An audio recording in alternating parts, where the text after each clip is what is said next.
restarted. I'm started to my try to use it. So I don't know what's going on with it. But I just have something going on.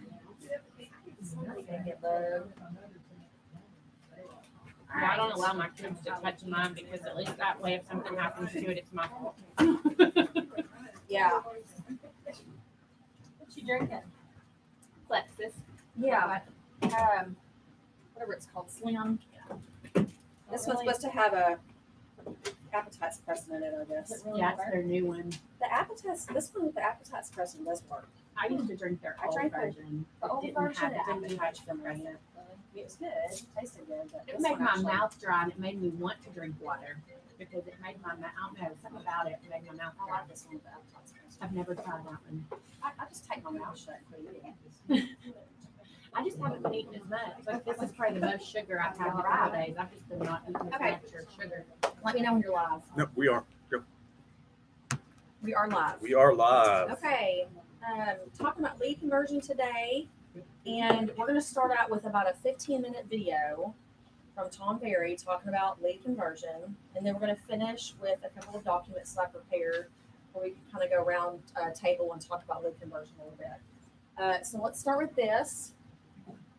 He really outlines lead conversion and kind of the most important components of it. So he's a good one to listen to. The leads, my friend, it's your ability to convert. For over 20 years, I've dedicated my life to bringing you the very best selling, marketing, and business building strategies to keep your business thriving. Get ready to experience the success you've been searching for. Welcome to the Tom Ferry Show. Hey, thanks so much for watching. It's episode 125 of the Tom Ferry Show. Today, I'm talking to you about 3 primary skills everyone needs if we want to convert more of those leads into appointments and ultimately sign contracts. So let's take a look, right? We know that number one, and probably the thing that I see more and more people missing, is we've stopped the art of building rapport. Can you think about a time maybe in your life when you were single, or maybe you're single now and you were dating?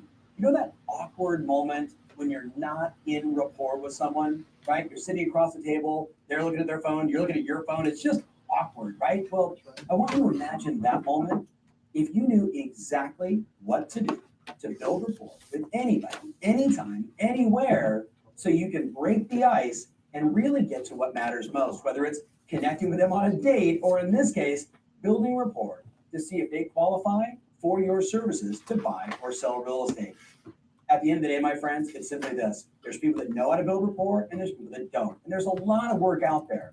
I'm going to tell you that the most basic thing that I follow every single time in every engagement, and it doesn't matter if it's someone I've known for years or someone I'm meeting cold, I always remember to mirror them, right? You know the old line, people prefer to do business with people that are just like them. So if we understand that people want to do business with people they feel are just like them. You ever notice how certain families, everybody talks the same, their cadence is the same, their tone's the same, their volume's the same, right? There was a time when I would, call my dad's house and both of my brothers were listening there and all 3 of them answered the phone the same way. Hello? I didn't know who I was calling. They all sounded exactly the same. So if I wanted to be in rapport, I'm going to use the same language that they use. I'm going to speak with the same pace, the same tempo. What do we know? There's fast talkers, there's medium pace talkers, and there's slow talkers. If we were to go deeper, we understand that there are visual people, auditory people, and kinesthetic people. Visual people have a tendency to talk faster. Visual person, right? Well, what do you think happens when a visual person meets a kinesthetic person who's more touchy-feely and needs to think it over? And the visual person's like, look, take a look at what I'm talking about. If you just check this out, right? That person's going to be instantly out of rapport. If you want to convert more leads, you got to get out of yourself and you got to get into the moment with the client. So I'm listening for their pace, their tempo, because it's going to give me insight. Are they visual, auditory, or kinesthetic? By the way, visual people will use words like see, look up here, get a clear picture, where perhaps the auditory person, right, is going to say, that rings a bell, or I hear what you're saying, or they'll quote other people and they'll actually change their tone. Am I getting too advanced? These are the things we need to be paying attention to if we want our conversion to go up. And of course, the kinesthetic people, right? The kinesthetic people, they're going to use words like feel, or, I just feel like I've got this giant weight on my back. I listen intently for the words that they use, their pace. I listen for their volume, and I listen to their tonality. I'm not asking you to call someone with an accent and change suddenly the way you speak to their accent, right? That would be awkward, but you can do it subtly. You can take just a little bit of their cadence. Does that make sense? Just a little bit of their cadence, pay attention to their volume, use their language by mirroring them, listening and using the same exact pattern. And guess what happens, my friends? We build rapport in under 60 seconds. And without rapport, that sales wall's up. I don't care if they just went to your website and gave you their cell phone or email, or your cold con, the spectrum of those two. Without rapport, nothing happens. Without rapport, there is no trust. There is no questions. There is no qualifying. There is no closing. So we always have to say to ourselves, I'm in rapport with every person I meet.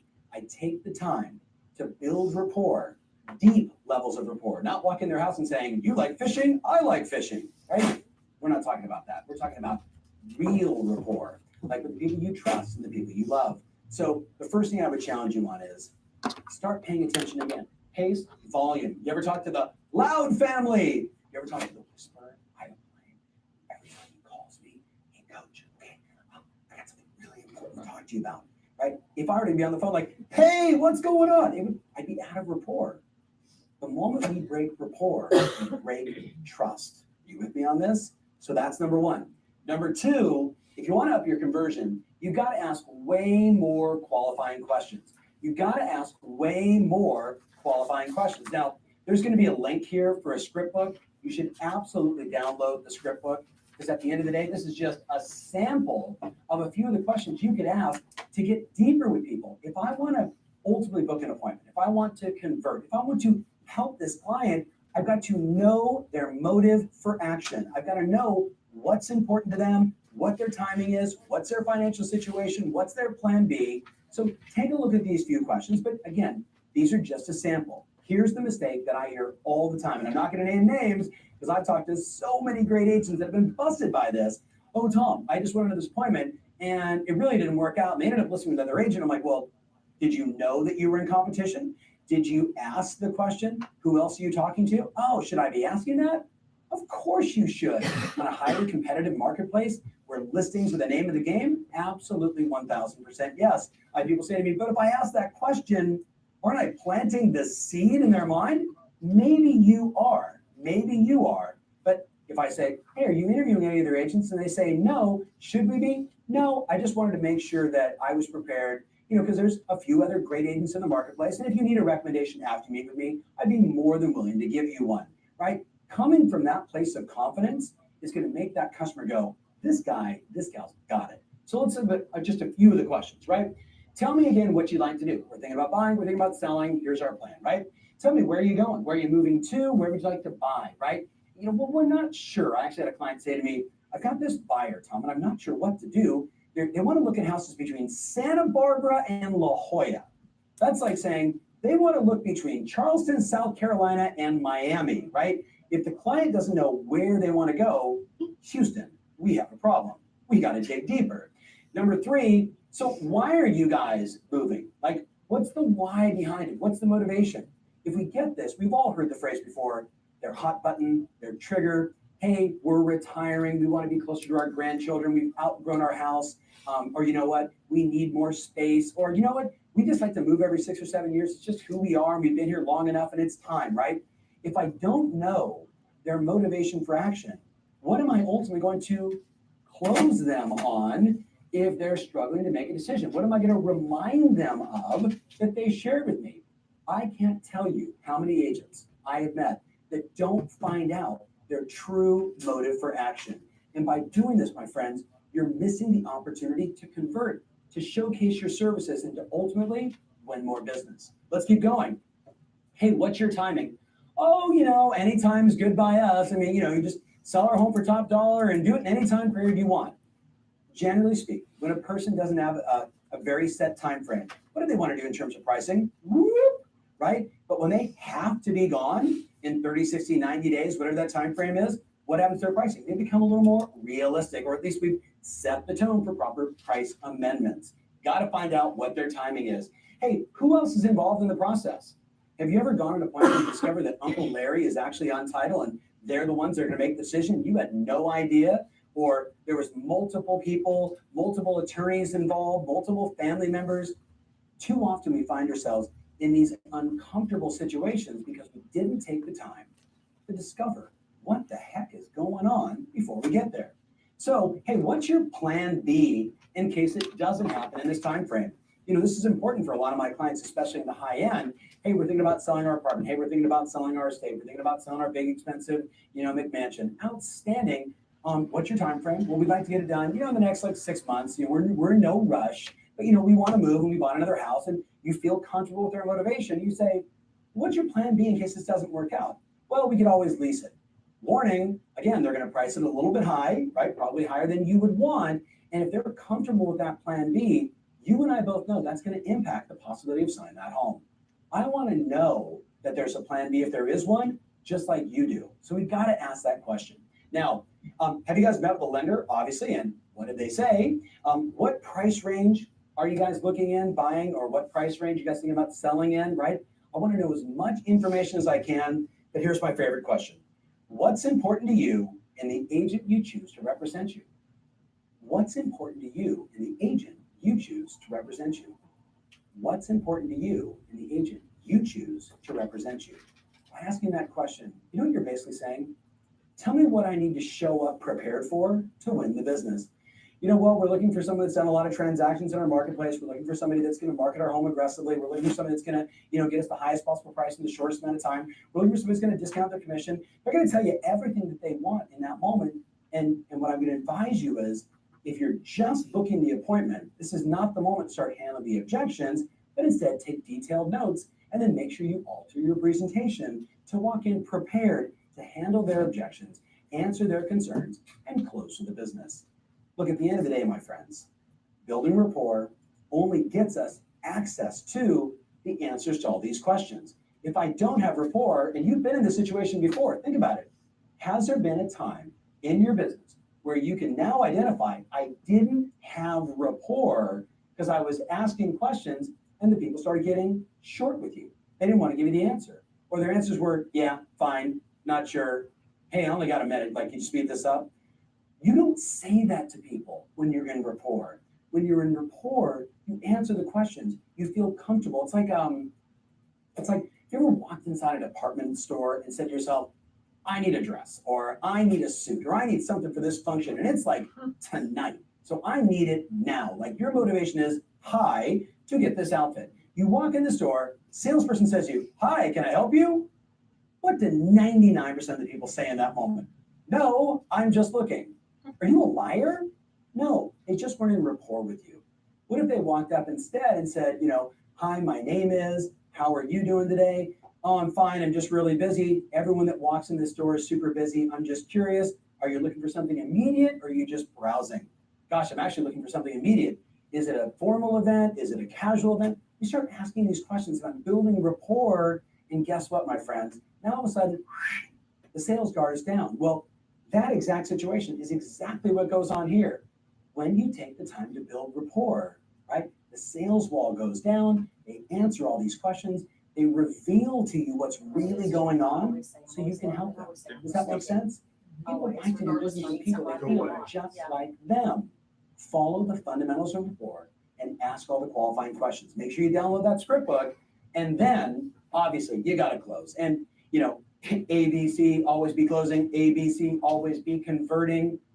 At the end of the day, there's so many things on the internet. Looking at my team, there's so many things on the internet only this percentage of salespeople close this many times, and whatever, right? Here's the bottom line. People that close make money. People that don't. It's that simple, right? On the last show, I talked about resources versus resourcefulness with your assistant. It's the same exact deal. If I am resourceful, I will continue to find a way, a kink in the armor, something that's going to get them to say yes, even just for a 15-minute meeting. At the end of the day, my friends, no transactions happen until we get an appointment. So we've got to have 5, 6, 7 different closes we use, handling the objection of, well, we're not sure, we want to think it over. I can appreciate the fact you want to think it over. Let me ask you a question. Since 3 minds are better than 2, what specifically do you guys need to think about? I mean, this stuff needs to just roll out of your mouth as it does mine, because I've practiced it for years. So here's just a few. You ready? Hey, let's go ahead and schedule an appointment. Are mornings or afternoons better for you? The world famous alternative choice close. Super basic. Did you want to do this or this? You know, did you want the red one or the blue one? Did you want mornings or afternoons? Monday or Tuesday? With me? A basic close that can be used by all of us. You also told me all of their motivation. If you guys wanted to move out of this house, you wanted to be near your grandchildren, I'm going to remind them of all the things that they told me. This is like the hot button close. You guys told me you were moving to here and you wanted to be there in this time frame because you wanted to be there before summer or graduation or before school starts in order to achieve your goals. Let's schedule an appointment Monday or Tuesday at 4 using their qualifying information, their hot buttons, or a basic one. Hey, look, if I can show you the obvious advantages both in time and money, would it be worth 15 minutes of your time?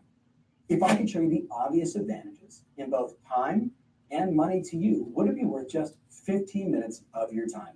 Invite me over. The bottom line is this, my friends. It's not leads. It's never the leads. It's always you. It's your ability to convert, your ability to build rapport with a wide variety of people, right? Over the phone, face-to-face, makes no difference. The same rules apply. Your ability to ask good questions, to find out, can you serve this client?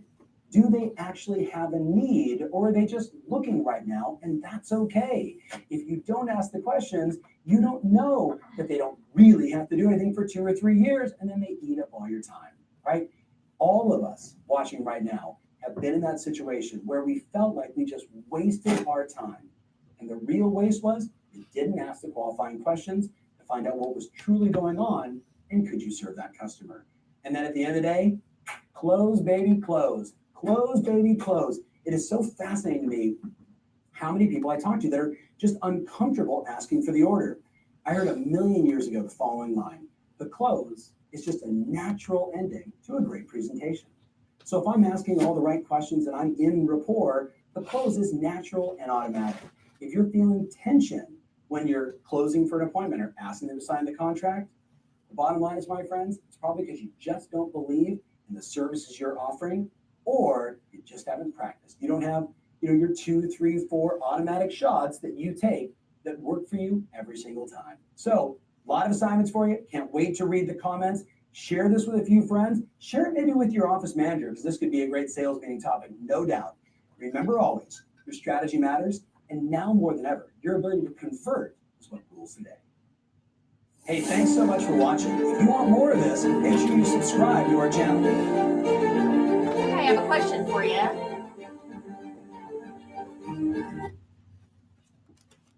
All right, question, and this is a prize-worthy question. Get out of here. Okay. All right, prize-worthy question here. Ready? So let's see if anyone was taking notes. What are the 3 skills to up your lead conversion, based on what Tom Ferry said today?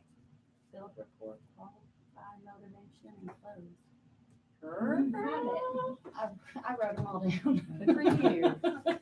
You want Amazon? I'm a note Subway, taker. Like I'm weird that way. Amazon, Subway, Wendy's, Amazon. meat. There you go. Meat. All right. Okay, we'll get to do another one of those here in a minute. All right. So, does all that make sense as far as lead conversion goes? Okay. Building rapport, qualifying questions, and close. I like when you said about giving them choices.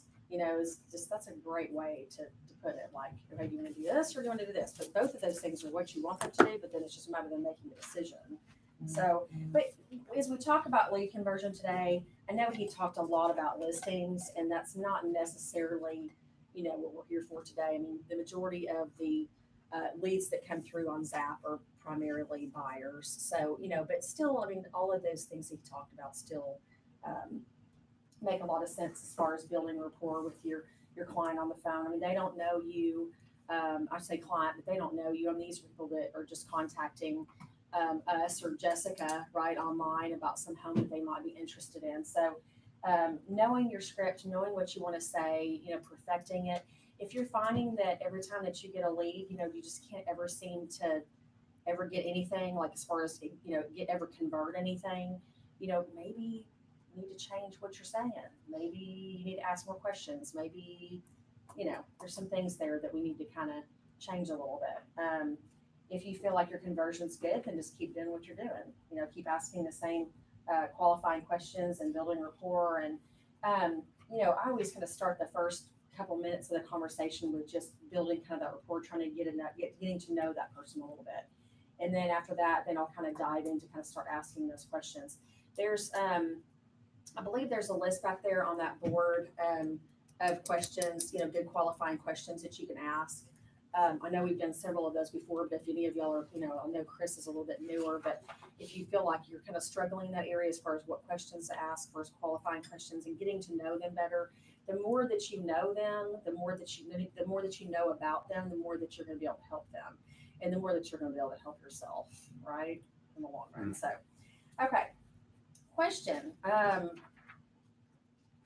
It says, what do you think is the average response time for agents to respond to an online lead? What is the average response time, you think? Just the average? Not good, not just the average. What do you think that is? 30 minutes. 30 minutes?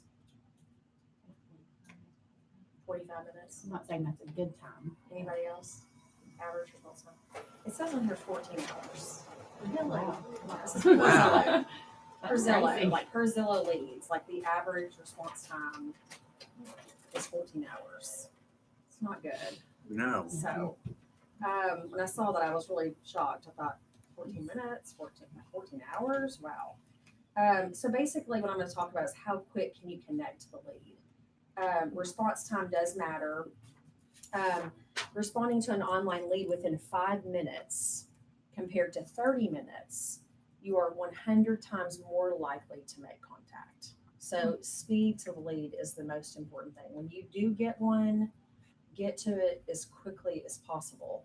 I don't know. It seems like some of y'all have done this in the past, and I know we've talked about it before, but have a video already ready, like where it's just generic and it just says, hey, this is Allison Scroggins from Century 21 Parker Scroggins Realty. I received your inquiry about a house and I just wanted to let you know that I'm with a customer right now and I'll contact you back just as soon as I'm finished. Something like that, or even something like more specific. I mean, whatever you want to do, but you could just save that video and then you could just shoot it to them. And I mean, more likely than not, they're probably going to wait for you just because you sent them the video that seems like it's very personal. You could do one just like that, but you could say, I'm going to contact you in a few minutes. I just wanted to introduce myself so put a name with a face. I mean, something different to set yourself apart. Otherwise, if you don't contact them right away, because we're all busy, we have families. I mean, I wouldn't want you to get up from the dinner table and you're spending time with your kids or you're at the ball game, or you need to be able to have some undivided attention with your family. So you just want to have things in place to where you can easily access it and just quickly send it to where you can still step away, and then you can always come back to them, and then they're not as likely to go on to the next person. So not 14 hours, 5 minutes. 5 minutes is key. 5 minutes, you're 100 times more likely to get the contact. I just wanted to remind you that be thinking about follow-up plans as far as timeframes. We all want it to be today, because if we could get them today, we could get them qualified today, then they're getting an FHA loan. That means we could get a check in 30 days, right? Or we could get a check in 45 days if it's rural development, or you know what I mean? But essentially, it's not always going to be today. But just because it's not today doesn't mean it's not a good thing. It's, you got to think about your funnel, or your sales funnel. And, I'm working a lot of people right now that I've been talking to for 6 months, so you can't always think about what's going to be today is what's going to get you paid. Yes, those are great as far as timing, but sometimes people aren't always ready today. So what I would suggest doing is somehow grouping your leads within different time frames, whether it's 1 to 3 months, maybe like 3 to 6 months or 6 months plus, maybe just looking, something where you're kind of able to keep up with them. Y'all know how you're able to keep up with things the best. If you are more tactile when you want to be able to write them down in a book, whatever you need to do to be able to keep up with them, or if you want to be able to just keep up with them on Zap, whatever it's going to take. I always say use Zap or use Business Builder, but do what works for you. If that doesn't work for you and you're not doing it, then figure out something else that does work. Even if it means like putting 3 whiteboards in your office at home, and one of them says 1 to 3 months, and then the other one says 3 to 6 months, and the other one says 6 months, 6+ months, just looking, and you're putting all those lead names on there, whatever you've got to do to be able to kind of keep up with all these people, because it's whoever is staying in touch and following up with all these people that is going to convert the most at the end. And then there's going to be some that will turn into nothing, and that's part of it. But it doesn't hurt to go ahead and put that email address in your drip campaign, no matter if they're 1 to 3 months, 3 to 6 months, or 6+ months, or never. At some point, you never know, putting them in your drip campaign could lead to a conversion. So time blocking, it's really important to come up with at least an hour a day, a daily hour of power, where even if you don't get a new lead that day, but you're following up with all of the leads that you have ever gotten in the past. So whether it's by texting, calling, sending a video message, email, Facebook, something to stay in touch.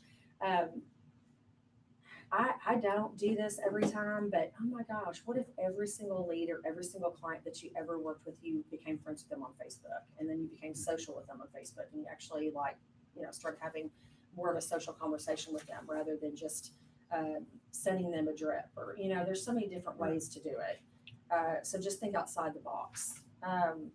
So leverage various forms of communication channels. So like I said, email, phone call, FaceTimes, coffee meeting, text messages. I love the idea of sending the video message. Like just make it very generic, and every single time you get a lead, just shoot it over to them. So I think it'd be really easy to do. Don't worry about how your hair looks that day, or just do it, and just nobody's really going to care. Just do it. Have it saved down. Does anybody have one of those? A video text message? I used it for a while. And Just as soon as you get a lead, or as soon as you talk to it, even if it's not a lead, even if it's just like a sphere of influence or a past client or like something, you can make a couple of different versions. And if you get a text message with a video, that is so much more memorable than just getting like a regular text message, or even just a phone call. Was it just one video you had? You just didn't shoot it right then when you missed the call? Did you just take a live video right then and send it to them? Or was it like one that I I just already did? had one done. And then all I had to do was click on it. Yep. Okay. Already had one Cool. done. It's generic. You don't say hi, John, or hey, whoever. Like you just say hey, and then just make it very generic. Like it could go to anybody. And then like I'm busy right now. I'm right in the middle of showing. Cause nobody has to know if you're in a ball game with your kid, or if you're on a date with your husband or your wife, or whatever you're doing. You're eating dinner. You're just on an appointment. You're just busy at that moment. And that you're busy, and so you just actually become more attractive. I feel like when you are busy. Yeah. So does all that make sense as far as the time frames? Just keep in mind the 1 to 3 months, the 3 to 6 months, and the 6 months plus. Like trying to keep up with those time frames. Let's see. Okay. Follow-up attempts. So, how many times are you following up with your leads? Give me a number. How many times you follow up with your leads? When you get a lead, how many times do you contact them? If I don't get them, I try probably 3 or 4 times. And if they don't reply at all or anything, I kind of stopped. Hopefully I put them in. I totally get it. Because Filter. it's kind of like, okay, they haven't responded yet, so I'm just I not. feel like you're harassing them. I know, and you're like, I'm just going to move on, because by then it seems like you've got somebody else to call, or whatever. But I thought this was really interesting. It says on here, and this was per Tom Ferry's, I guess, I don't know where they get this information, but I thought it was interesting. It says, when you hit the 6th phone call, your odds increase to 90%. Wow. So it's an MIT study. apparently. I'm not sure exactly what that is. I can I look think it up we and shared that at that see. conference. Massachusetts Institute of Technology. Okay, I think, yeah, that was in something. okay. So it says the same MIT study showed that at best, you've got a 33% chance of lead conversion on the first call. As you probably already know, more follow-ups increase your odds. When you hit the 6th phone call, your odds increase to 90%. So just think about each one of us at least try to do 6. 90% is an A, okay? So like 6 times, hey. Right. I mean, it'd be great if we all did it 10 times each, but if you could just aim for 6, that's an A. In I what feel- time period? Well, let's see. Kind of tells us kind of an indication here, but let's see. Your paper that I gave you, I must not have given myself one. I'll have to look at somebody else's, I guess. Yeah, I didn't save myself one, but it kind of gives you an idea as to how, how to do it. Like your first lead conversion, You talking about this? Yeah. Day one? day 1, and then day 2, and then day 3, and then day 4, and then day 5, and then day 6. So maybe the first 6 days, now it says day 10. I mean, but honestly, if you could make it to the 6th day, I mean, you're probably gonna have a little bit. This is 90%. I mean, that, I think, I can honestly say I don't always call 6 times. I've got one I need to call back today, but I think I've called 3 or 4 times, and I'm kind of like, You and Henry. obviously it's not that. I'm finding that it's some remarks and all of a sudden you start seeing it searching on your site for saving homes. Some people are never connected. Right. Well, Just think about the fact that never responded to my stuff, but their names will come up if they're searching on my site. Like it'll, but they will not email me back, text me back, call me back, nothing. But they're searching. they're probably just not ready right Good, how are now. you? Like the timing is not just right, but when the timing is right, it's like you're building your little funnel. Well, I You've have got one like that just little. emailed me back and said, I'm not gonna be ready till March of 19, but. This is I'm looking now. It's on the Right. market today, it's already on the market And now. she even said that. She said, I'm interested, I like this house, but I know it's probably gonna be sold by the time. And I'm like, yeah, by March. It says the industry average is only 1.5 attempts, and 55% of leads receive 0% follow-ups at all. Wow. So 1.5 attempts is the industry average. I say do 10, but hey, if you can just make a goal for yourself to try and do it 6 times, I feel really good about that. Because at 90%, that's a pretty good chance there that you're going to convert something. I think a lot of the following up and the contacting these leads that maybe you don't know, that are not sphere of influence, a lot of it I think has to do with if you can think about why you're making these calls and kind of make that your motivation, like why am I doing this? I know we talked about this a long time ago, and that is so old, and there's probably a lot of y'all that may not even have your pictures up there, but we talked about before, like, what is your why? Like, why are you doing this? Why are you making these phone calls? I mean, is it fun? No, nobody likes it. I don't like it. I don't like it at all. So it just if you want to be able to provide for your family, I mean, you've got to think about those whys. Whys to motivate you every single day. Why am I doing this? Why do I have to make these phone calls? Well, if I make these phone calls, then 3 months from now, I might have a closing and I'll have a check. 6 months from now, I might have a closing and I'll have a check.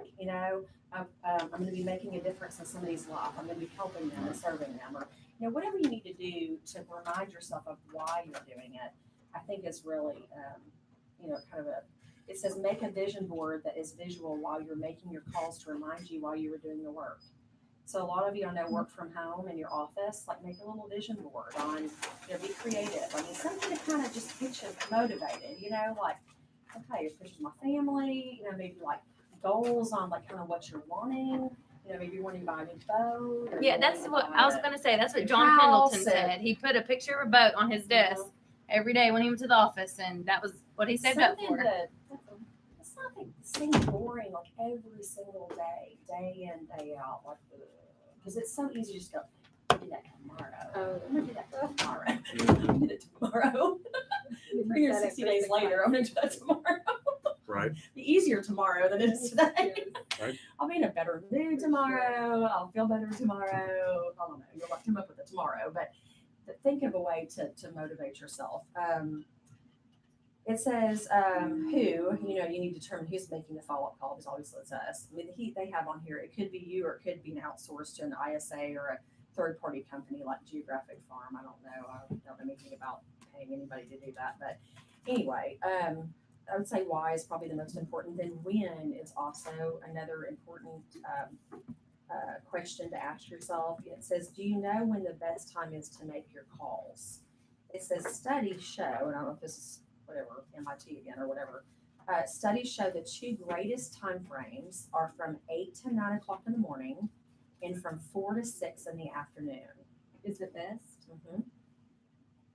Now, if that's not when you're, if you're not at your best at those times during the day, then don't do it those times of the day. They say really to do your hour of power, like when you feel like you're awake and you might kind of be more motivated and like you want to talk to people. If you wake up in the morning and you're just like dragging, I mean, that's kind of how I am. Like it takes me until like now to kind of be like, yeah, I'm ready to go. Then I'm not going to do it first thing in the morning. I'd be more apt to do it in the afternoon. But you could do it from 10 to 11. It doesn't matter. But they say studies show that the two greatest times are from 8 to 9 in the morning and from 4 to 6. It just says basically when people are on their way to work and coming home from work. Mm-hmm. Those seem to be the best times to call. Like you're more apt to get in touch with them. So, this is hard for me to believe, but I guess it still is true. Studies show that the majority of people still want to be contacted via telephone. This doesn't mean that you should avoid email, text messages, social media, or in-person meetings. The point is to develop a plan to reach clients in a variety of different ways with the focus of contacting them within the first 5 minutes. Have a system in place where you email valuable information. For buyers, this could be alerts on properties that are for sale. Does everybody know how to set up new listings and price reduction emails in Carmels? You know how to do that? Okay, we need to do that. Do you know how to do that? Yeah. Okay, you need to do that. I think I have notes on it. I've not. Price reduction? Anytime there's a new listing or a price reduction, saving that criteria down in Carmels, and then it automatically emails that person. Okay, afterwards, let me show you that real quick, because that's amazing. Yeah. Like that will save your whole life right there. Just not having to look for somebody every single day and it just automatically going to them. And then when you think they're not maybe interested anymore, or they've kind of fallen off the bandwagon, all of a sudden they get an email and they're like, yeah, I got the email that you sent me for 123 Smith Street and I'd love to see it today. And you're like, that's sweet. I thought you just like jumped off a cliff and I wasn't gonna talk to you again. So, They teach that in the advanced MLS class Okay. at Carmels. okay. So if you haven't taken that one, it's worth it. Mhm. It's worth, and it's free. So And Ayla, which that's a perfect time to break into this, she is going to be our mentor here for us. So she's going to help us with training and coaching, and her warm, bubbly personality. I just couldn't think of anybody better. So she's going to be, it's mostly for newer folks. So she's going to do kind of like the basic classes each month. There's going to be still four trainings each month on Tuesdays, but 2 are going to be basic and 2 are going to be more advanced. But you can come to any of them. It doesn't matter. If you feel like she'll do like maybe a Tuesday that's about Carmels, like training. And if you feel like, I could use some more knowledge about Carmels, it doesn't matter if you've been in the business for years or whatever. You just come to that class. And then if you feel like advanced is more your thing, you come to that class. But they'll be, we'll probably have a calendar out today for September. Do you recommend using, setting people up to receive listings through Carmels or in Zap? Like, I Well- feel like it's overkill if you do both. Like Right. in Zap, and maybe it does in Carmels, because I've done both, but Zap, it gives you that email every day, so you know who's looking. Right. And so, I always there a- do caramels first, and I always save it down and just have it done. And then I don't feel like it's overkill. I mean, I think somebody told me one time 30 emails a year is about what I guess you're supposed to do. I mean, maybe a little bit more than that. So, I know, but through Zap, how many I Zap get- emails go out each? Well, she's saying if you want to notify them of a new listing, you do that in Zap or Carmel, but you don't wanna do both. I don't wanna It's the do same It would be amount. too much. Cause It would be the same thing that would go through each time. I get copied and I mean, Then I would just stick I with think there's Zap. at least 30 email that I get from that's going out to different. Right. That's just too much to me. I just wondered if you had a reason for using Carmel's instead In of all Zap. honesty, I've never done it on Zap. I do it on all I've of them never done it Zap. on there. I've always done it on Carmel's, and I've always just stuck with it on Carmel's. So it's just a matter of preference, I guess. What's the difference you think between Zap and Carmel's as far as, because I know it comes through on Carmel's as a custom detail. So it's gonna have your information regardless of It who's does listing for it Zap. is, but of course Zap would be the same thing. All the same information with Carmel. It may not. I'm sure I have some in here. I've never done it. People want to see the picture if they're looking. Well, you know, it does Yeah. that in Carmel's too. Yeah. It tells you when they read the, when they opened it. Yeah, wait, it does it online. You have to set it up. You have to set it Oh, to notify honey. yourself. that Okay, so we need to they add read that it to the at the class, because I don't know how to do that either. Wait, that's what I'm wondering, do they Wait a minute, have is it it- saying that yes, I know, so there's some I'll show you. of them that's what it Yeah, says, but it's- not every It- No, it'll tell you, you can set it for your copy when it's You just sent. save it down, And and then then you assign Carmen it to said- the every day. And then one When time you're something getting- comes up, It'll it's a tell new you list in the your time cost and reduction, the date that within they your opened criteria, it as well. automatically sends it. Oh, yeah. You set it up. So it's like, you don't even have to like worry about it. Yeah. You don't have to keep searching. Yep. I think you got some content. I do, Yeah, I girl. do. Start from scratch. I'll see y'all later. All Bye, right. girl. Gotta go I'll show. contact you today. Okay, Okay. that'll work. I'll be back. Okay. Initial conversation form, I printed these out. I mean, you may not want to write your contacts, your conversations with people down. You may want to. You may want to be able to write it down and then plug it in. But this might be something good. I mean, you can make as many copies of this as you want, and you can keep up with your contacts this way. This is the way that you prefer to do it instead of doing it digital right away. That thing that I gave y'all that I maybe should not give myself a copy. This book. The 10-day I'm lead not gonna go conversion through plan. this because it's almost 11 o'clock, but 10-day lead conversion plan. Does anybody know what LP Mama stands for?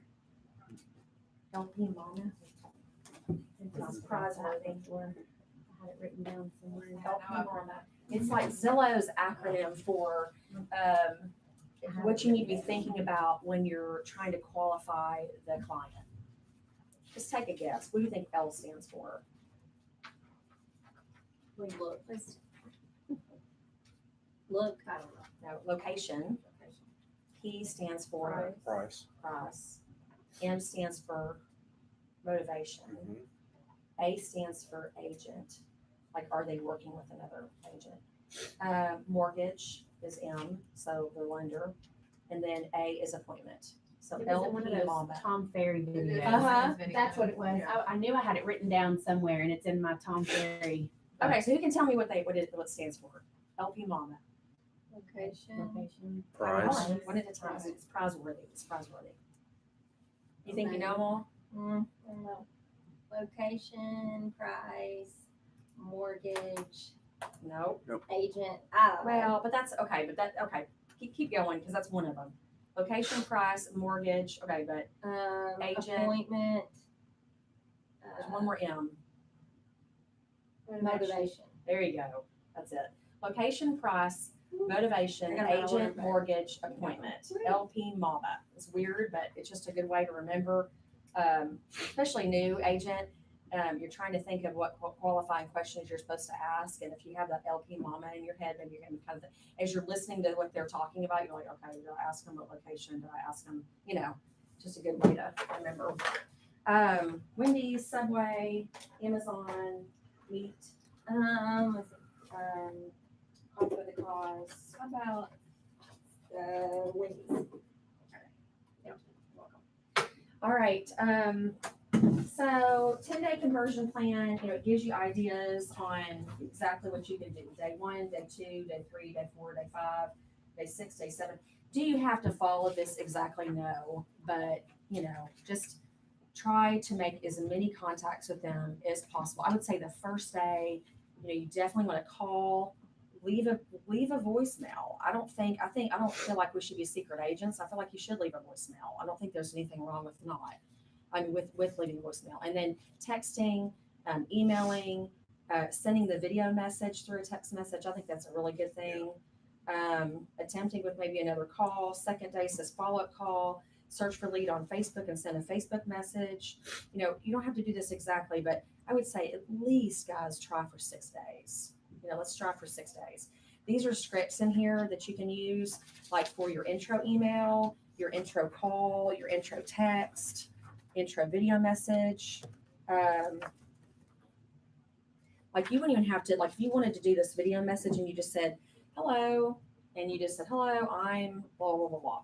I saw you wanted more information about a property. I'm excited to help answer the questions that you might have and about any properties that you might be interested in. I have a few properties that I think you'd really like, but I want to connect with you first to make sure they match your preferences. Are you available to hop on the phone for a quick chat? You can just do that. Like, just make it very, you know, don't make it specific and then you send it to anybody. Day 2, and it goes through all of it. So anyway, anybody have any questions? Learn anything today? Hopefully. Yeah. All right. That should do it. We're gonna get a calendar together today for September. Bless you. August, the contest for August listings. We've got like 2 more days, so who's gonna get that massage? How many listings have y'all gotten for August? Anybody? Got 1. All right, she got it under contract too. Double sided. Anybody else get any listings in August? A Okay. couple people inquired. Okay. Well, whoever gets the most listings just acquires the most listings in August Wednesday massage. So I'm right here. All right. Tomorrow we'll have our team meeting, property tours, realtor open house. Floor duty will start in September. If you're interested, and of course it is optional. How many times a month would somebody be on it? Like 1 to 2 or 1? I don't know how many agents we have now. Let's see. The rest of the day is calling and walking. I guess what I need to do is I'll probably have Christy reach out on GroupMe and to see who all is going to be interested in doing it. And then depending on how many people we have, then we'll be able to break it up and decide like, you know, how often you could or What are couldn't the do it. hours again? From 11 to 2. I mean, 11 to 1. In-person floor duty will be from 11 to 1. Basically, you're answering phones and sitting at Christy's desk if she goes to lunch. And then the rest of the day's call-ins or walk-in clients get directly sent to your email or cell phone. So anybody that, we don't get very many walk-ins, but we do get calls. So if you're here that day from 11 to 1, then you can leave at any, 11 to, basically it just helped. We kind of figured out the floor duty where 11 to 1 would be good because it would allow Christy time to go have some lunch. And then that seems like a good time for people to come in. But then regardless of when it is, I mean, as long as you come in that day, anybody that would have called in the morning or anybody that comes in the afternoon, she's just going to look at the schedule. Anybody that calls in the morning or calls in the afternoon, I should say, then as long as you're on floor duty that day, then you would get those leads. So it's something, just another way to maybe get some business. We never want to make that something that you have to do because I mean, I think the whole benefit of being an independent contractor is not having to come into the office every day, but Right. so So is the phone answered on the weekends?